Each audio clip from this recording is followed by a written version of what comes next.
Evening all of you पिला माने तुम सब केमिति अछ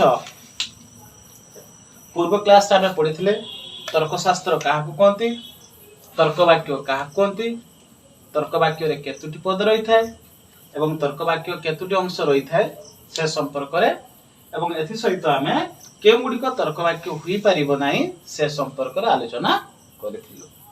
तो आज आमे पढ़िबा तर्क वाक्य रो प्रकार भेद से संपर्क रे आमे आलोचना करिबा।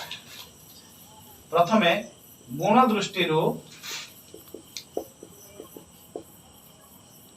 तर्क वाक्य को दुई भाग रे विभक्त करा जाई अछि। केते भाग रे दुई भाग रे विभक्त करा जाई अछि।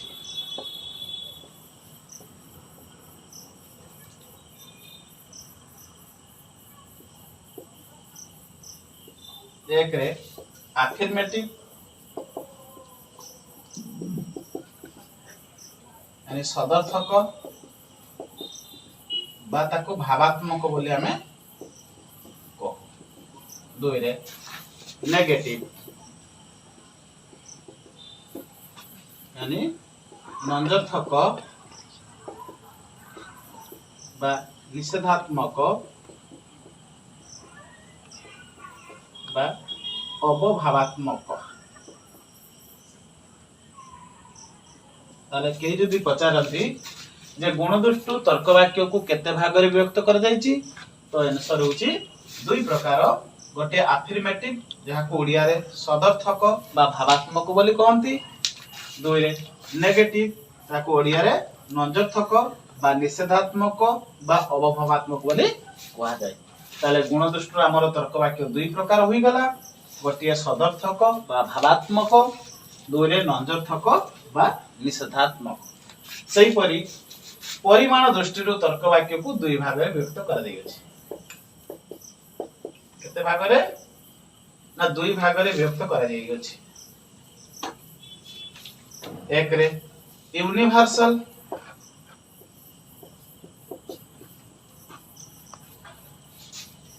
दुई रे पार्टिकुलर।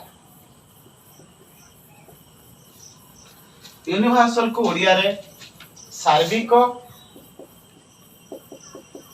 बा ताको सामान्य कहि परिबा बा ताको हमें व्यापक बोली कहि परिबा।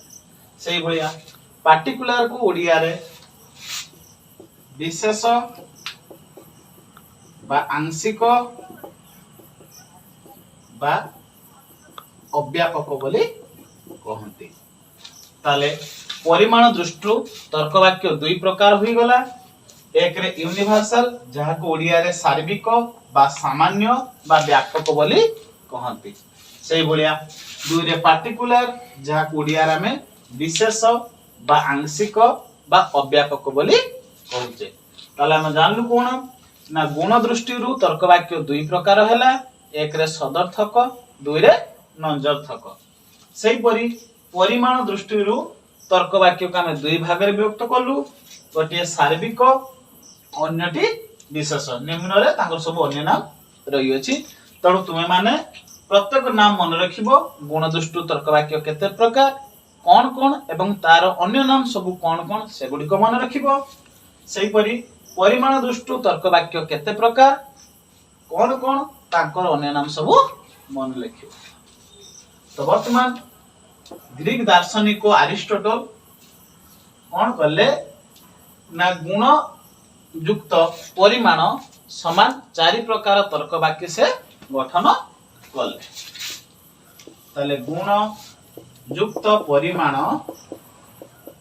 समान चारि प्रकार तर्क वाक्य रो उत्पत्ति। अच्छा तो आमे जानिथिले गुण कोन कोन ना एक रे सदर्थक दुई रे नंजर्थक। सही परी परिमाण एक रे सामान्य दुई रे विशेष। ताले ए साइड गुण होई गला एवं डाण साइड परिमाण हे गला। तो गुण युक्त परिमाण समान चारि प्रकार तर्क वाक्य सृष्टि होला। वर्तमान में तैयारी करिबा किपरि चारि प्रकार तर्क वाक्य सृष्टि हेउ अछि। प्रथमे हमें कोन करिबा ना गोटिए गुण को दुईटा परिमाण सहित मिसिबा। माने करा जाऊ सदर्थक होउची प्रथम गोटे गुण, तेणु सदर्थक को थरे सामान्य सहित मिसिबा एवं सेही सदर्थक को पुनी विशेष सहित मिसिबा। वर्तमान दुई प्रकार हम सृष्टि हे जिवो। एक रे सदर्थक सामान्य हुई गला एवं दुई रे सदर्थक विशेष हुई गला। ताले गोटिए गुण को दुईटा परिमाण सहित हमें मिसिलु। एक रे हला कोन ना सदर्थक सामान्य पुनी सदर्थक को विशेष सहित मिसिलु, फल रे हे गला सदर्थक विशेष। ठीक सही परी आउ गोटे गुण अर्थात नंजर्थक को हमें पुनी सामान्य सहित मिसिबा पुनी विशेष सहित मिसिबा। ताले कोन हबो ना नंजर्थक सामान्य होई जिवो एवं नंजर्थक विशेष होई जिवो।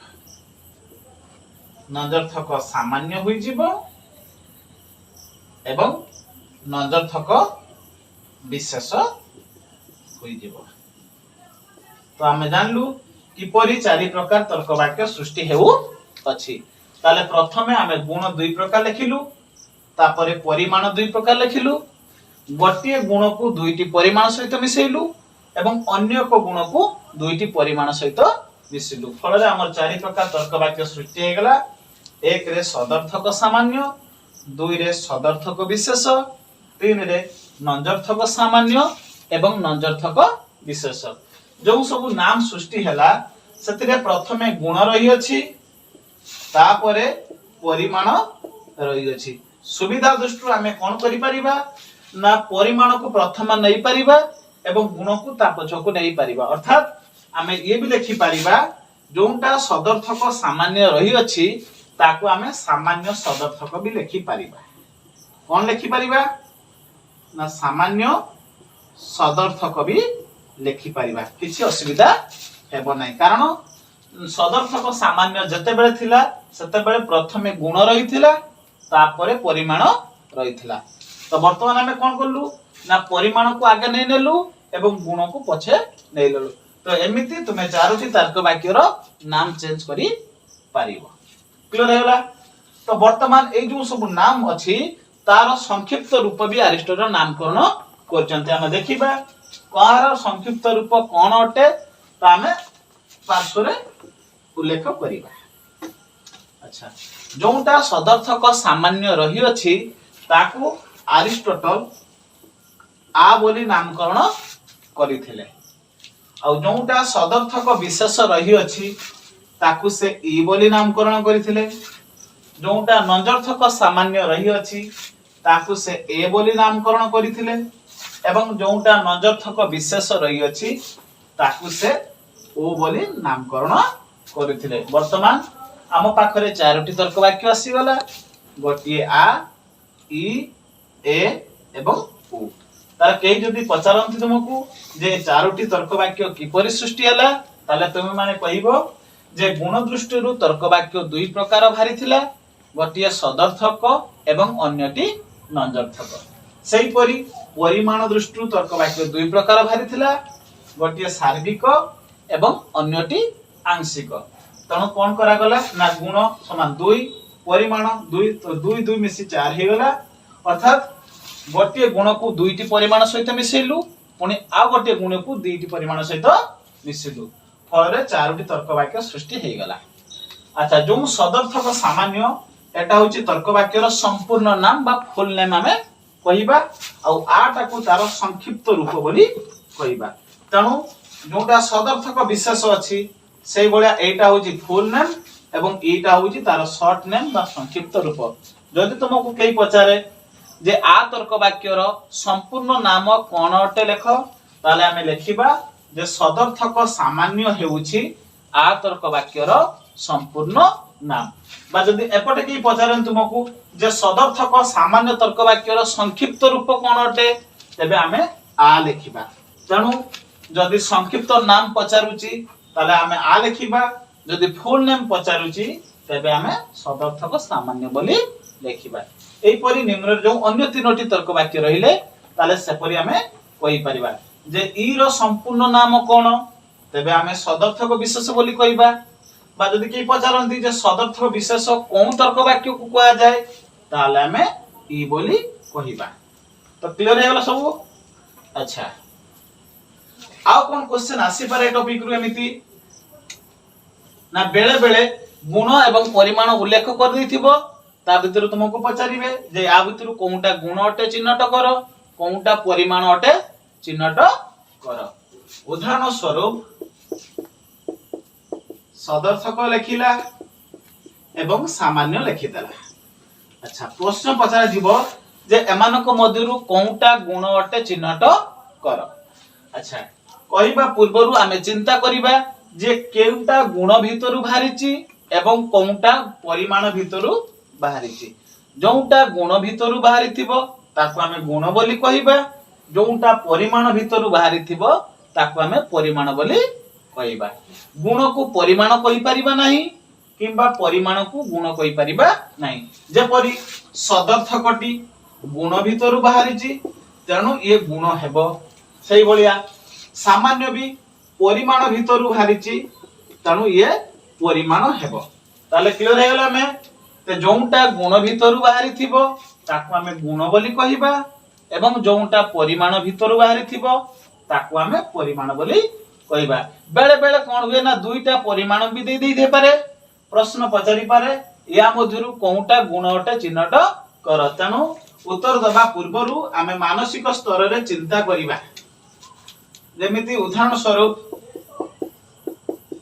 सामान्य आ विशेष दुईटा लिखि देला प्रश्न एमिति पचारि पारे या भितरु कोनटा गुण अटे चिन्हट कर तेनु आमे उत्तर दबा पूर्वरु प्रथमे चिंता करिबा जो दुईटा कथा लेखा जाईची या भितरु कोन गुडी को गुणरु बाहरी चंती एवं कोन गुडी को परिमाणरु बाहरी चंती वर्तमान देखिले आमे सामान्य अछि एवं विशेष अछि दुईटा जाको परिमाण भितरु बाहरी चंती तो मु कहिथिली जो माने परिमाणरु बाहरी थिबे सेमानंकु ओनली परिमाण ही कुहा जिवो गुण कुहा जिवो नाही तेनु एठारे हमर गुण नाही सबु जाको परिमाण अटंती तेनु आमे उत्तर दबा पूर्वरु प्रथमे मानसिक स्तर रे चिंता करिबा जे गुडी को गुण अटंती ना परिमाण अटंती तापर जाई आमे उत्तर देबा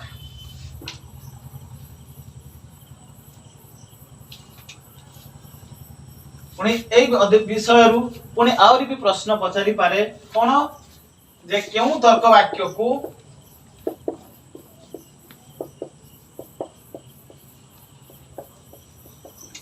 विशेष सदर्थक कहा जाए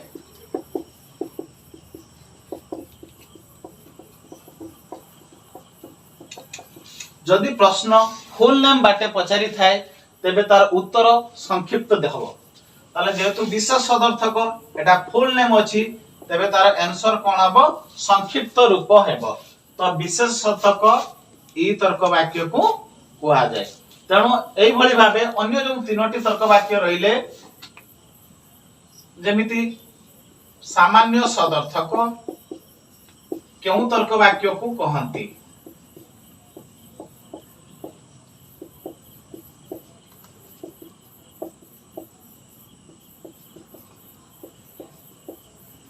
तेणु आमे प्रथमे प्रश्न को देखिबा प्रश्न फुल नेम बाटे पचारिची या संक्षिप्त रूप बाटे पचारिची जदि प्रश्न फुल नेम बाटे देई थाए तबे आंसर संक्षिप्त रूप दिया जीवो तेणु सदर्थक सामान्य सदर्थक देई अछि अर्थात फुल नेम देई अछि तबे आमे उत्तर कोन लिखिबा संक्षिप्त रूप लिखिबा सेही भलिया जदि प्रश्न संक्षिप्त रूप रे देइथिबो तबे उत्तर आमे फुल नेम बाटे दबा